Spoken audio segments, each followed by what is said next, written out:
Greetings in Jesus Christ's name, Amen. Amen. Once more, just want to say thank you, Sister Judy, for this opportunity, for calling me, and thank you very much for considering the things of God as well. Amen. Amen. Can you close our eyes and bow our heads for a prayer? Yeah.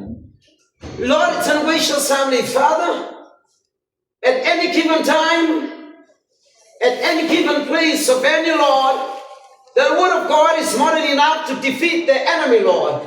You place it anywhere, at any given time, it will be victorious, Lord. And that's why we come before your throne, because we've got something, Lord, called the word that's more dangerous and powerful than enemies, our Lord and Heavenly Father, was ever created. We've got the word of God that's more powerful, Lord, than any atomic bomb that was created, Lord.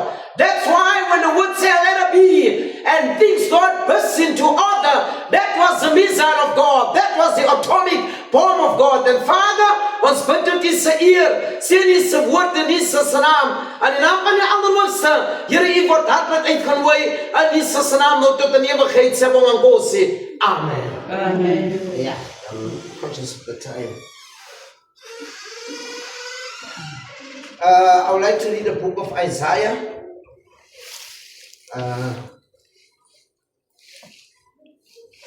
Isaiah chapter 54.